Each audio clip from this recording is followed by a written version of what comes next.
Hey everyone, Deathgrip here. Welcome back to the Deathgrip Builds channel. And today we're going to be building in this Montech Heritage Pro case. Huge thank you to them for sending out this case for me.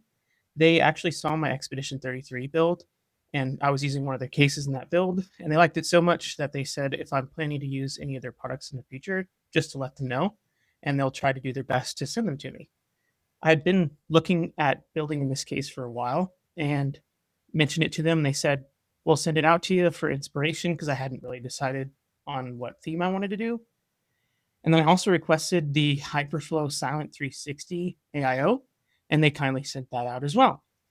So the idea for this one is going to be kind of like a old Western, like ornate pistol and leather holster kind of vibe. So you'll see some decorative lines and all that kind of cool stuff in there.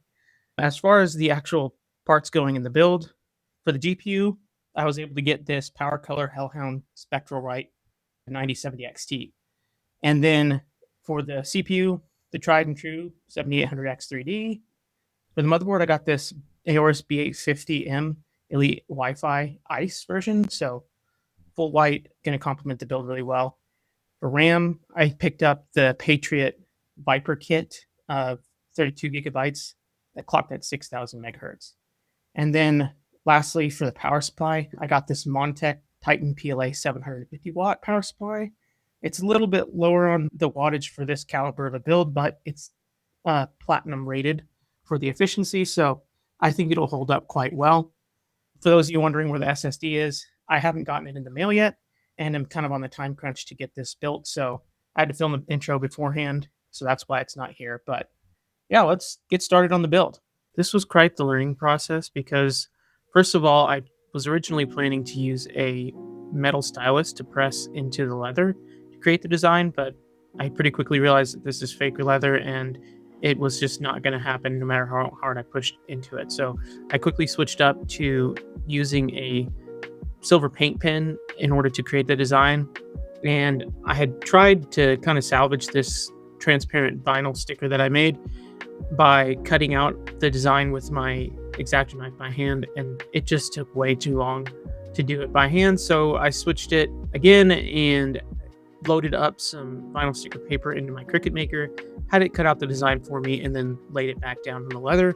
And then I just traced inside the lines, which was pretty simple. But the bulk of what took up the most of this 8-hour long process across all 4 leather panels was actually that I kept touching the tip of my paint pen to the edge of the decal, and whenever that would happen, a little bit of ink would seep underneath the decal, and then whenever I'd go and remove it, I had a bunch of blurry and kind of just ugly looking lines, and I had to spend a lot of time using a Q-tip and isopropyl alcohol to clean up all the edges. And so if you are recreating this build, my biggest advice to you would be to just try your best to stay within the lines and don't get anywhere near the edge of the decal.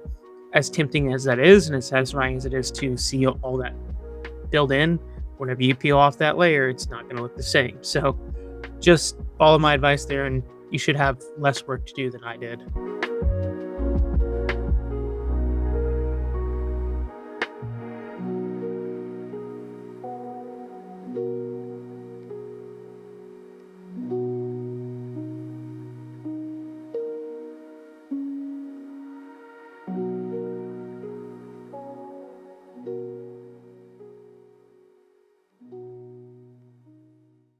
Well, there's one down, 3 more to go. Something else that I wanted to go ahead and talk about here is you can see the next panel here is actually flat, and that's because I was able to get the leather off of the actual panel, and it was pretty simple to peel back, and that just made things so much easier to draw and clean up and work with in general. So I peeled it off and stuck on the desk, and even after peeling it back off and sticking it back on the panel whenever I was finished, it retained the majority of its stickiness. I did have to use a couple of dabs of super glue in certain places that lost more adhesive than others, but all in all, it was a pretty easy swap. I have also seen people with this particular case do some pretty cool mods. Like I saw a black and gold mod with the black version of this case where someone took off the leather and replaced it with like alligator skin black leather, and it looks really cool. So if you want to go with some other crazy pattern or material option here, you're more than welcome to do so. And that's just a fun, cool option that you guys might not be aware of. So I would definitely recommend taking the leather off and just sticking it on a flat surface to do your work.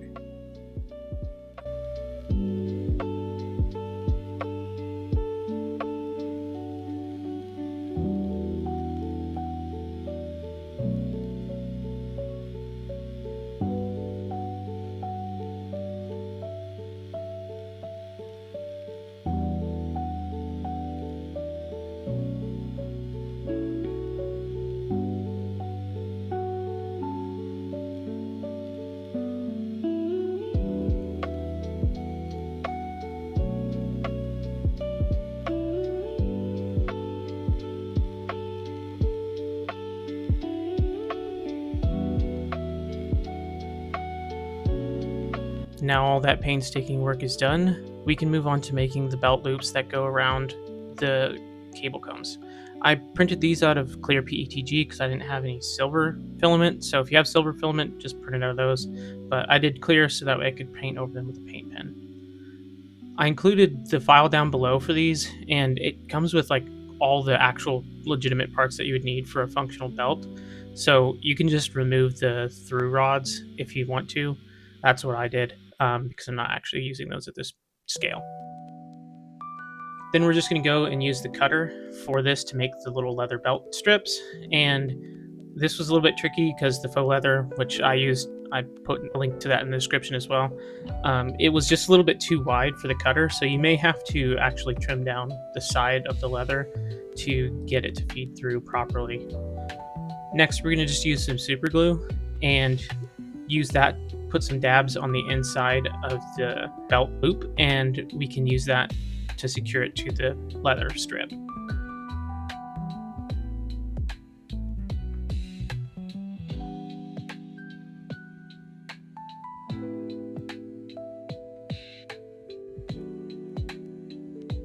And once we're done with that, just press it on to the leather and let it sit for a few seconds to dry.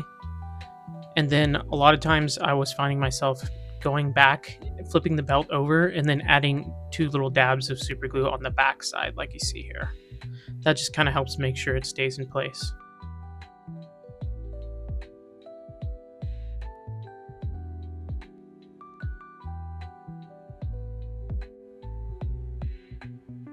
Now we're going to put the little actual tongue of the belt on, and I kind of just used some tweezers, put a little dab of glue on the end of it, and then used the tweezers to put it on the belt. Just don't drop it like I did. You don't want it to stick to your desk. But yeah, it might take a little bit of tweaking. The tweezers can be really helpful because you can make small, fine adjustments with it to get it into the right place for when you actually make the rest of the belt.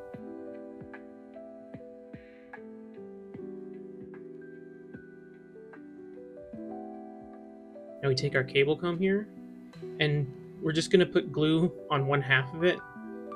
And I wanted these to be like actual full functional belts, so that way if whoever purchases the computer wants to remove them later, they have the ability to, and they don't have to destroy the belt loops in order to do that. So now we just get it stuck on one side, and then we've got to wrap it around to kind of measure where we want it to be for the ending of the belt.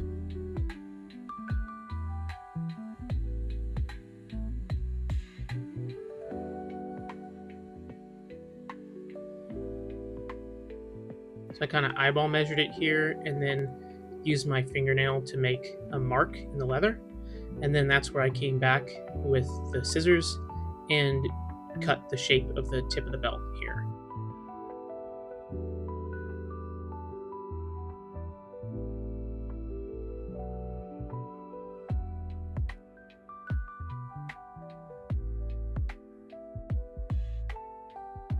Sometimes you might have to come back and reshape the end of it. I had to on a couple of them because my cutting wasn't perfect.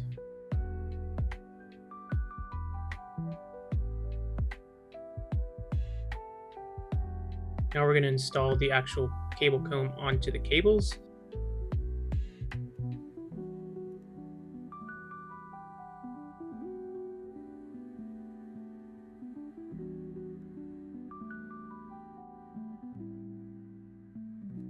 And now we can wrap around the rest of the belt in order to figure out where we want to make the holes for getting the tongue of the belt to slide through. So I kind of just pull it tight here and then kind of eyeball it. And then I used the sharp tweezers to make a little dimple in leather. And then you can use whatever small instrument you want here. I just knew that the tweezers were sharp enough to get through the leather, and so I just kind of pushed them through and gradually made the hole wider until I could fit both prongs through it, and then just widen the hole a little bit more after that to make it easier to slip the tongue through when we put the belt together.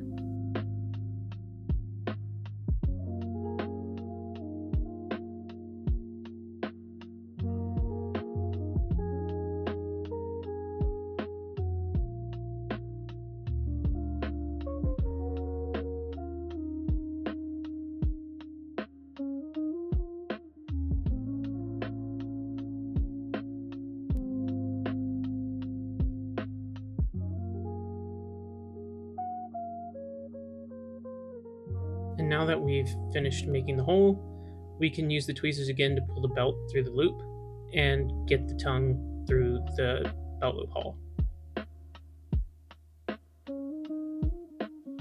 It can be a little bit tricky to get that all the way through at first, so just be patient. You don't want to break anything, so don't rush it. The tweezers again come in clutch here for getting the tongue through. And there we go.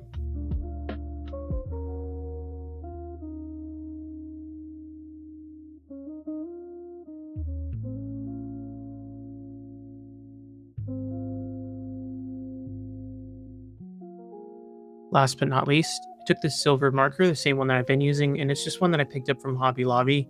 You could use any silver paint pen, and I just painted the silver on the belt buckle.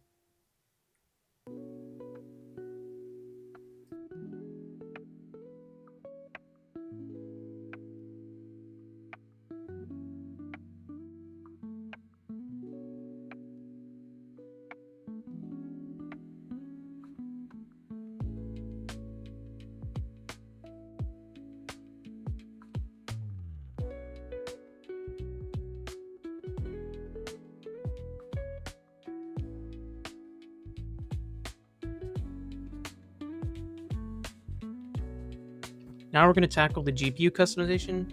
And for this one, I did a little mock-up in GIMP to figure out where exactly I wanted to place the leather. And then I was just kind of eyeballing that while looking at the reference photo that I created in order to basically trace out my cuts for the leather here. I used this Cricut thing as a long straight edge because I didn't have a ruler. I only have like a 6-inch straight edge, and I lost that a while back. So this was the best thing that I had to use for that. And then I just came in here and started making the cut very carefully. And I didn't try and push all the way through at first. All I was doing was kind of scoring it. And then that created a little groove for me to go back in and cut through the rest of the way. A lot of times I find that if I try and just go push through and cut all the way through at the very beginning, I'm putting too much force in and it causes me to have wavy lines. So that's why I decided to go with this technique.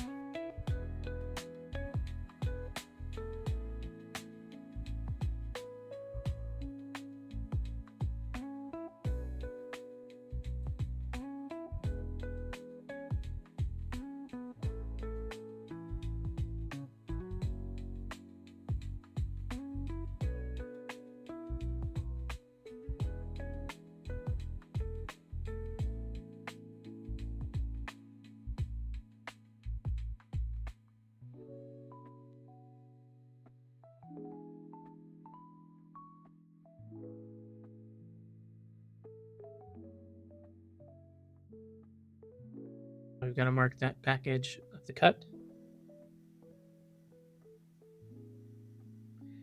And rather than trying to draw a straight line, I just folded hard over the edge and used that as a guideline.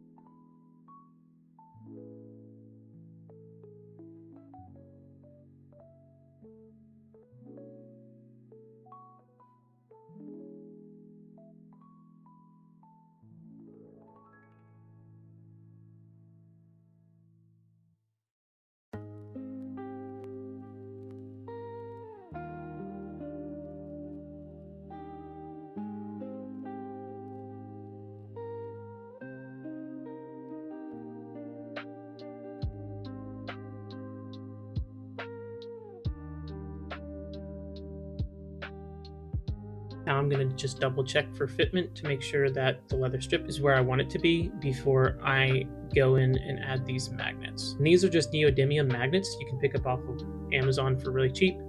And then I just place them on the screws because the back plate, I believe, is aluminum, which obviously is non-magnetic. So I had to work with the little steel screws.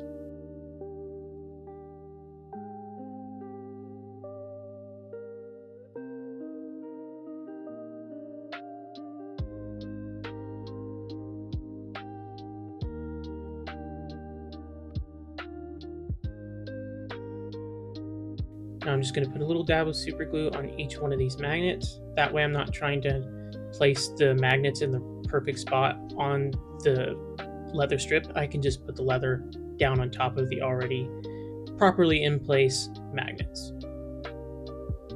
I just give a gentle press on each one of the magnets with leather to make sure that it bonds properly, and it takes just a couple of seconds to do so.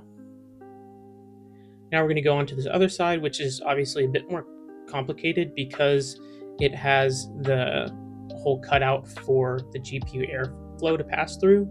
And so I will have to go back in later and cut the leather out with a X-Acto knife.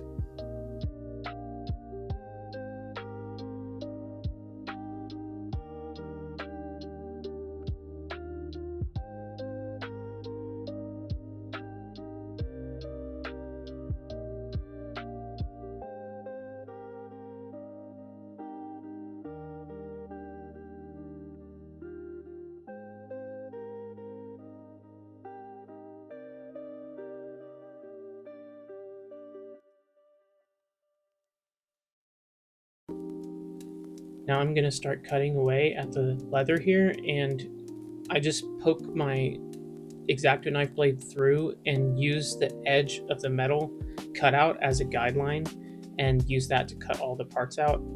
You will see me use super glue to hold down the really thin parts. I would definitely not do that because the super glue bonds pretty heavily to the material and the back plate, and so I was thinking I could just put a tiny little dab and just peel it off and it'd be fine, but it left quite a bit of the leather substance on the back, and so I would just not do that and do what I ended up doing later after I had to clean off all of that residue and use little strips of double-sided sticky tape.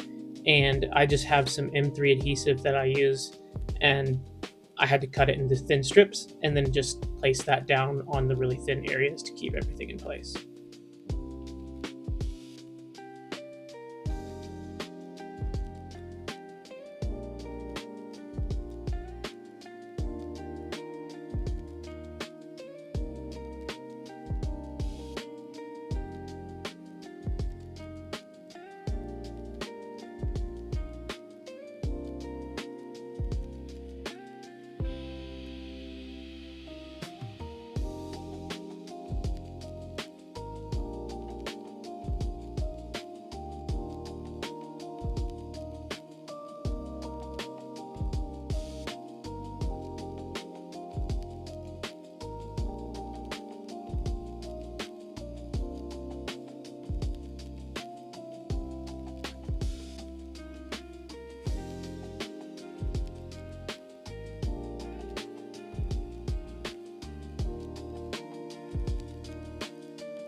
all in all, I think it turned out pretty good.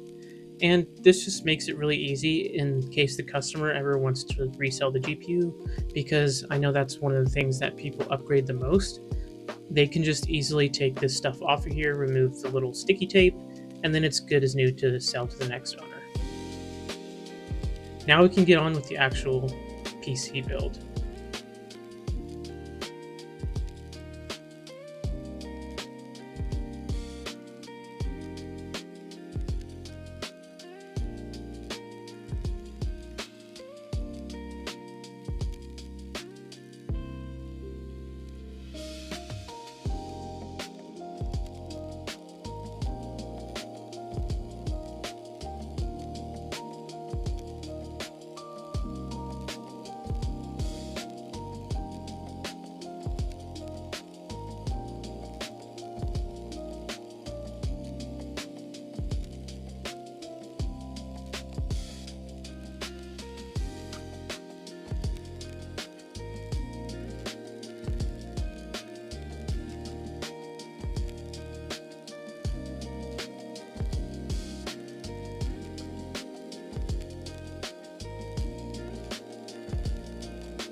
You'll see me kind of struggle getting these GPU cables in the right place, and if you are following along with this, I would not put the GPU cables through this hole here, because then they're just going to go across the fan blades and they're going to interfere with the fans.